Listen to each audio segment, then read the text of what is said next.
আপনারা যে 2018 সালে যে দিনের ভোট রাতে হয়ে গেল, বুঝলাম আপনারা গণতন্ত্রের প্রতি সম্মান দেখিয়ে আপনারা নির্বাচনে গেলেন। আপনারা যখন দেখলেন যে 7টা আসন পেলেন সেই ক্ষেত্রে আপনারা পার্লামেন্টে গেলেন 6 জন এমপি দিয়ে। আপনারা 5টা বছর সরকারকে থাকতে দিলেন, কোনো প্রকার প্রতিবাদ করলেন না, কোনো প্রকার হরতাল করলেন না, কোনো প্রকার অবরোধ করলেন না। তাহলে আমরা জনগণ আপনাদের কাছ থেকে কি পেলাম?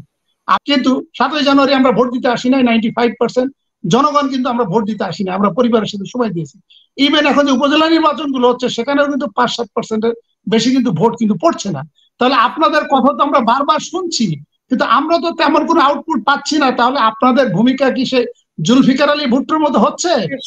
পিটার ডি হাস উনি যেটা বলেন যে বাংলাদেশ ব্যাংকে গিয়েছে সৌজন্য সাক্ষাৎকারের জন্য, এটা তো ভিয়েনা কনভেনশন 1961 এটা পড়েই না। আর কোন রাষ্ট্রদূতের সাথে বাংলাদেশ ব্যাংকের কোনো সম্পর্ক নাই। রাষ্ট্রদূতের সাথে সম্পর্ক থাকে প্রেসিডেন্ট, প্রধানমন্ত্রীর সাথে, অথবা সর্বনিম্ন একজন মন্ত্রী পদমর্যাদায় যদি কেউ থাকে। এর নিচে কোন রাষ্ট্রদূত, কোন দেশের রাষ্ট্রদূত, কোন দেশের বাংলাদেশ ব্যাংকের গভর্নর বা ওই দেশের সেন্ট্রাল গভর্নরের সাথে মিটিং করে বা ইয়ে করে, এটা কিন্তু কোনো রেওয়াজে পড়ে না। তার শেখ মুজিবুর রহমান অ্যাসাসিনেশনের পরে আমি তখন ক্লাস 2 বা 3-তে পড়তাম, তখন আমার বাবা প্রায় বলতেন, আমার এটা খেয়াল আছে, প্রায় বলতেন যে এই দেশটা ভাঙার জন্য 2জন ব্যক্তি দায়ী, এবং 2জনকে উনি একটু খারাপ ভাষায় গালি দিতেন। সে খারাপ ভাষাটা আমি আর অন ইয়ার বললাম না। তখন বলতেন 2জন ব্যক্তি দায়ী, একটা হচ্ছে শেখ মুজিবুর রহমান আর একটা হলো জুলফিকার আলী ভুট্টো। শেখ মুজিবুর রহমান চেয়েছিল ইউনাইটেড পাকিস্তান, অখণ্ড পাকিস্তানের প্রধানমন্ত্রী হতে। জুলফিকার আলী ভুট্টো যখন দেখলো নির্বাচনে হেরে গিয়েছে, তখন উনি ইয়াহিয়া খানের এখানে প্রস্তাব নিয়ে আসলেন 2জন প্রধানমন্ত্রী হতে হবে। ওয়েস্ট পাকিস্তানের প্রধানমন্ত্রী আমি, শেখ মুজিবুর রহমান হল ইস্ট পাকিস্তানের প্রধানমন্ত্রী। এবং এই সুযোগে কিন্তু ভারত ঢুকে যে আমাদেরকে ইস্ট পাকিস্তানকে আলাদা করেছেন। এখন এই যে ক্যাপ্টেন মারুফ ভাই সহ বিএনপির লোকজন যে আপনারা শুধুমাত্র শেখ হাসিনা বা আওয়ামী লীগকে দায়ী করেন, আপনারা কি দায়ী না? এই যে 1971 যে পাকিস্তানটা ভেঙে গেল, এর জন্য কি জুলফিকার আলী ভুট্টোর কি কোনো ক্রেডিট নাই? অবশ্যই ক্রেডিট আছে ক্যাপ্টেন মারুফ ভাই। আপনারা যে 2018 সালে যে দিনের ভোট রাতে হয়ে গেল, বুঝলাম আপনারা গণতন্ত্রের প্রতি সম্মান দেখিয়ে আপনারা নির্বাচনে গেলেন। আপনারা যখন দেখলেন যে 7টা আসন পেলেন সেই ক্ষেত্রে আপনারা পার্লামেন্টে গেলেন 6 জন এমপি দিয়ে। আপনারা 5টা বছর সরকারকে থাকতে দিলেন, কোনো প্রকার প্রতিবাদ করলেন না, কোনো প্রকার হরতাল করলেন না, কোনো প্রকার অবরোধ করলেন না। তাহলে আমরা জনগণ আপনাদের কাছ থেকে কি পেলাম? আপনাদের যে মহাসচিব মির্জা ফখরুল, উনি কিন্তু 2018 সালে 30শে ডিসেম্বর যেদিন নির্বাচন হয়েছিল, ওই দিন কিন্তু উনি 11:30টার সময় বলেছিলেন যে ভোট কিন্তু ঠিকঠাক মতো হচ্ছে। কিন্তু এই বক্তব্যের, এই স্টেটমেন্টের উনি কিন্তু কখনো এটা প্রতিবাদ করে নাই এবং এটা উইথড্র করে নাই যে আমি যেটা বলেছিলাম ভুল বলেছিলাম। তাহলে এটা দ্বারা জনগণ কি বার্তা পায়? আপনার 28শে অক্টোবর যে ক্র্যাকডাউনটা করা হলো, আপনারা গেলেন না, নির্বাচনে গেলেন না, 7ই জানুয়ারি পর্যন্ত অপেক্ষা করলেন। আপনারা আমাদেরকে বললেন যে আপনারা ভোট দিতে এসেন না, আমরা আপনাদেরকে নেতা হিসেবে মেনে নিয়েছিলাম, এখনো মানি, আপনাদেরকে নেতা হিসেবে মানি। কিন্তু 7ই জানুয়ারি আমরা ভোট দিতে আসি নাই 95%। জনগণ কিন্তু আমরা ভোট দিতে আসি না, আমরা পরিবারের সাথে সময় দিয়েছি। ইভেন এখন যে উপজেলা নির্বাচন গুলো হচ্ছে সেখানেও কিন্তু 5-7%-এর বেশি কিন্তু ভোট কিন্তু পড়ছে না। তাহলে আপনাদের কথা তো আমরা বারবার শুনছি, কিন্তু আমরা তো তেমন কোনো আউটপুট পাচ্ছি না। তাহলে আপনাদের ভূমিকা কি সে জুলফিকার আলী ভুট্টোর মতো হচ্ছে? শেষ করবেন জিল্লুর ভাই। আর ডোনাল্ড লুয়ের ব্যাপারে আপনি কিছুই বললেন না।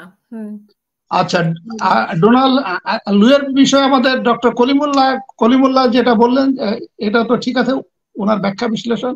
কিন্তু সমস্যা হলো যে আমেরিকা যে আসলে কি করে, এটা তো আসলে তারা ওপেনলি বলে না। তবে আমার কাছে যেটা মনে হচ্ছে যে কলিমুল্লাহর সাথে আমি সবগুলো বিষয়ে একমত, বাট একটা বিষয়ে দ্বিমত, যে উনি যেটা বললেন যে মধ্যবর্তী নির্বাচন বা সরকারের কন্টিনিউশন বা ডিসকন্টিনিউশন, এই বিষয়ে কোনো আলাপের কোনো সম্ভাবনা নাই, বা যারা ভাবছে যে তারা হয়তো ভুল করছে, এটা উনি একটু বললেন। কিন্তু আমার যেটা ধারণা যে এই বিষয়টাও আলোচনায় আছে বা আলোচনায় থাকতে পারে। তা না হলে ওবায়দুল কাদের যদি এতই স্বাভাবিক হতো, তাহলে ওবায়দুল কাদের সাহেবের এত রিয়াক্ট করার কি দরকার? কারণ এটা যদি স্বাভাবিক হতো তাহলে ওবায়দুল কাদের সাহেবের তো এত রিয়াক্ট করার কথা না, আরিফুর রহমানের ভাই তো এত রিয়াক্ট করার কথা না। তার মানে এটা নিশ্চয়ই এটাও একটা অংশ আলোচনায় আছে। প্লাস ভারতের যে নির্বাচনটা হচ্ছে, হয়তো আমি জানি না, বাট আমার একটা ব্যাখ্যা বিশ্লেষণ বা একটা ধারণা হতে পারে যে যে G2G যে আলোচনাটা হয়েছিল সেক্ষেত্রে ভারতে নির্বাচন পর্যন্ত তারা কি সময় নিয়েছিল কিনা এটা আমি নিশ্চিত না, বাট যদি সেরকম হয়তো সময় যদি নিয়ে থাকে তাহলে হয়তো ভারতের নির্বাচনের পরে, এবং আমরা যে প্রকারান্তরে আমরা যে আওয়ামী লীগের বিভিন্ন নেতাদের যে সমস্ত বক্তব্য থেকে আমরা দেখছি যে তারা যদি খুব স্বস্তিতে থাকতো তাহলে কিন্তু ওবায়দুল কাদের সাহেব কিন্তু নিজ থেকে এইভাবে কথাবার্তা বলতো না। এই কারণে এটাও আলোচনা হতে পারে। আর আরেকটি কথা বলে আমি শেষ করে দিচ্ছি, আমাদের আরিফুর রহমান ভাই যেটা বললেন যে পিটার ডি হাস উনি যেটা বললেন যে বাংলাদেশ ব্যাংকে গিয়েছে সৌজন্য সাক্ষাৎকারের জন্য, এটা তো ভিয়েনা কনভেনশন 1961 এটা পড়েই না। আর কোন রাষ্ট্রদূতের সাথে বাংলাদেশ ব্যাংকের কোনো সম্পর্ক নাই।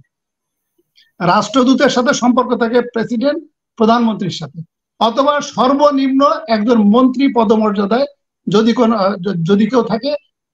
এর নিচে কোন রাষ্ট্রদূত, কোন দেশের রাষ্ট্রদূত কোন দেশের বাংলাদেশ ব্যাংকের গভর্নর বা ওই দেশের সেন্ট্রাল গভর্নরের সাথে মিটিং করে বা ইয়ে করে, এটা কিন্তু কোনো রেওয়াজে পড়ে না। তার মানে যে রিজার্ভ চুরির কথা বলা হয়েছে বা রিজার্ভের যে দৈন্য দশার কথা বলা হয়েছে, এবং সরকার যেটা আজ করতে পেরেছে, এবং আমেরিকাও হয়তো আজ করতে পেরেছে, এবং ভারতও হয়তো ভাবছে হয়তো 6-7 মাসের ভিতর যে কোনো ধরনের একটা অর্থনৈতিক অভ্যুত্থান বা যে কোনো ধরনের একটা ঘটনা ঘটে যেতে পারে।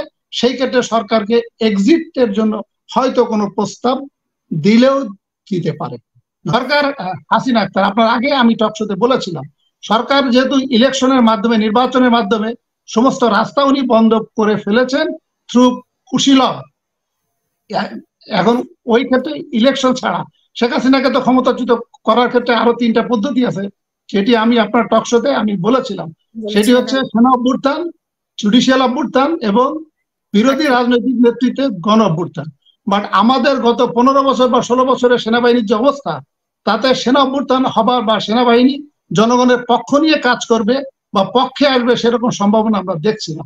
এবং একইভাবে জুডিশিয়াল অভ্যুত্থান আমরা বিগত 4 জন যে চিফ জাস্টিস, তাদের যে সমস্ত আচার আচরণ, তাদের যে ব্যাখ্যা বিশ্লেষণ এবং তাদের যে সরকারের প্রতি যে নমনীয় আচরণ, সেটা তো আমরা জুডিশিয়াল অভ্যুত্থানের কোনো সম্ভাবনা আমরা দেখছি না। আর গত 16 বছর বা আমার ক্যাপ্টেন রাজু ভাইয়ের যে দল, ক্যাপ্টেন রাজু ভাইয়ের দলের যে অবস্থা, বাস্তব অবস্থা, তারা গত 16 বছরে তাদের নেতৃত্বে একটা অভ্যুত্থান, গণ অভ্যুত্থান তারা করতে ব্যর্থ হয়েছে। এখন শেখ হাসিনা যেটা ভয় পাচ্ছে সেটা হচ্ছে অর্থনৈতিক অভ্যুত্থান। এখন এই অর্থনৈতিক অভ্যুত্থান যদি আক্ষরিক অর্থে $8 বিলিয়ন থেকে থাকে, তাহলে আমি আপনাকে যে ক্যালকুলেশনটা দিলাম, আপনি যদি বাজার অর্থনীতি যদি ঠিক রাখতে হয়, মার্কেট যদি ঠিক রাখতে হয়, জনগণকে রাস্তায় নামাকে যদি আপনাকে স্টপ করতে হয়, তাহলে আপনাকে প্রতি মাসে $1 থেকে $100 বিলিয়ন আপনাকে ওই ভর্তুকি দিতে হবে। এটা যদি হয় তাহলে আগামী 6 থেকে 7 মাসের ভিতর আমার রিজার্ভ শূন্য হয়ে যাবে।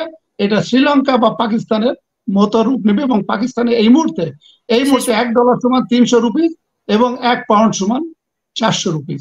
এই সমস্ত কারণে এই যে ঘটনাগুলো ঘটছে, এটা যেহেতু আমার সময় কম, কারণ এটা সাবজেক্ট বড়, সময় আমার কম, তা আপাতত আমার ব্যাখ্যা বিশ্লেষণ এই টার্নে এইটুকু। ধন্যবাদ।